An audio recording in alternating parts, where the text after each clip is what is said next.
Bonjour, aujourd'hui je partage ma recette à la sauce des feuilles de kéling-kéling. C'est un plat de chez nous. Chez les Bassa, on appelle ça le django. Chez les Bétis du Cameroun, on appelle cette sauce le tégué. Les feuilles, c'est le tégué. Chez les Douala kéling-kéling, chez les Bassa, le django. En plus, on retrouve ces feuilles aussi dans plusieurs pays d'Afrique. Par exemple, en Côte d'Ivoire, c'est le pala. Au Bénin, c'est le crin-crin. Au Mali, on appelle ça le facoution. Et au Bénin, j'ai déjà dit le crin-crin. Au Togo, c'est adémé. Aujourd'hui, je vais vous présenter ce plat. Alors pour faire ce plat, nous avons donc besoin, comme je disais tout à l'heure, les feuilles de kéling-kéling, la courette potagère pour les Français. Nous aurons besoin de la tomate, de l'ail, de l'oignon, du sel. Nous aurons besoin des écrevisses, des crevettes, manjanga. Voilà. Nous allons passer maintenant à la préparation du plat. Premièrement, retirer les feuilles des tiges.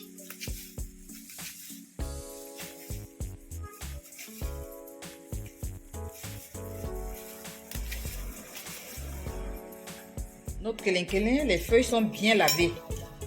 Maintenant, nous allons passer à présent à l'étape de découpage.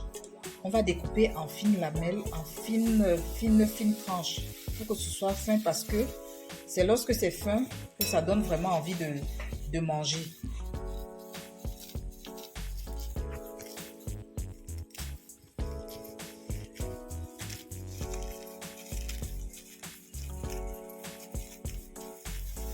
On va découper tout petit. Il faut que ce soit tout petit.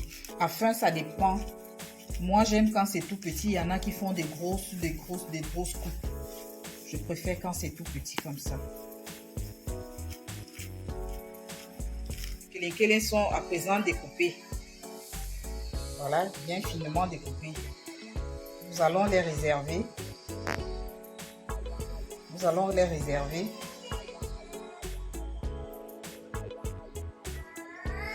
Comme protéine dans le plat, dans cette sauce de kéling-kéling. Donc, vous savez, moi, j'aime beaucoup le genou parce que je veux tirer les nutriments qu'il y a dans ces genoux, comme les minéraux, les vitamines, le collagène. Très bon pour ma peau, pour mes cheveux, pour mes ongles. Nous aurons de poisson fumé, la morue fumée, pour accompagner notre plat. C'est ça qu'on va retrouver dans notre sauce kéling-kéling. Et évidemment, nous avons déjà apprêté, nous avons écrasé à la pierre des écrevisses. Pas besoin de beaucoup de tomates. Et nous avons notre huile d'olive. C'est une huile qui est approuvée dans cette alimentation. Voilà. Nous allons apprêter le kéling-kéling parce que c'est pas comme ça qu'on met le kéling-kéling dans la marmite. Au départ, il faut bien le macérer, bien, afin qu'il donne son effet gluant avant de mettre dans la sauce. Donc pour cela, nous avons aussi besoin de bicarbonate. Nous avons besoin de bicarbonate. On va mettre une pincée. Pas beaucoup, hein. Le bicarbonate va aider à garder bien vert les feuilles parce que c'est pas agréable de manger une sauce des feuilles qui sont vraiment noires. Ça va aider à garder la verdeur et aussi à attendrir légèrement. Voilà, on passe à l'étape bien macérée.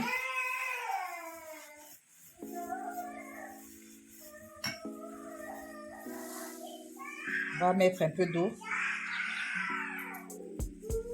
pour que ce ne soit pas très sec. Notre casserole est à présent au feu après avoir apprêté tous les ingrédients. Là-dedans, nous avons le jus de viande qui a servi à bouillir la viande. Nous allons mettre la viande Mettons la viande et le poisson.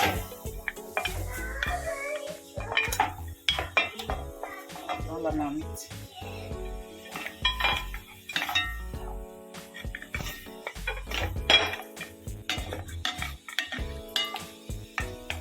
Nous allons couvrir le temps que ça bout.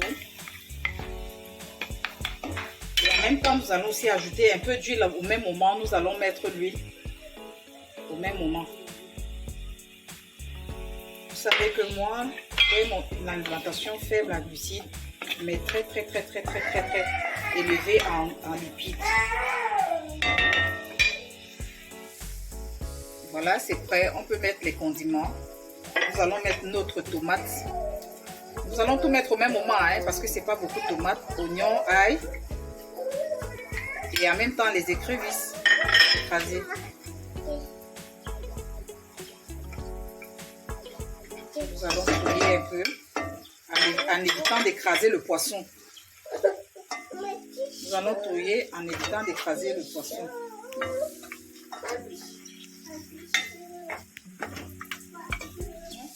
Au bout de 5 minutes, maxi 5 minutes, on va mettre le kélénkélé dans la marmite. On va mettre le kélénkélé. Il faut éviter de trop touiller pour que l'effet gluant ne soit cassé. Oui. Nous allons ajouter un peu d'eau, juste un peu. Et on laisse cuire. Kélénkélé en train de cuire. Oh là là, l'arôme de ça. Notre kélénkélé est prêt. On va servir.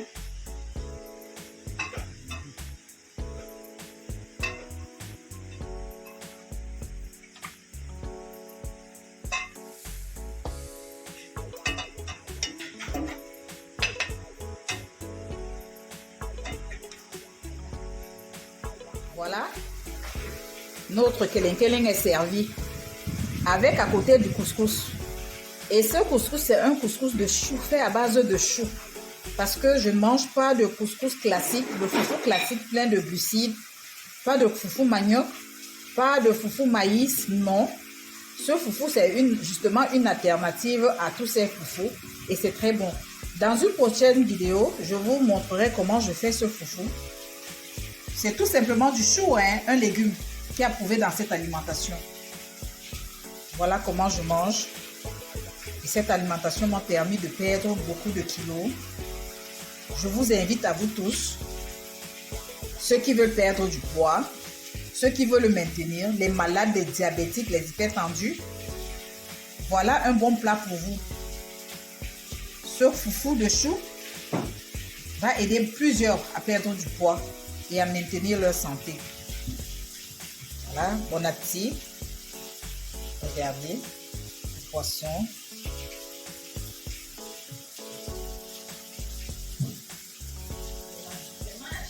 Allez, bon appétit. Merci.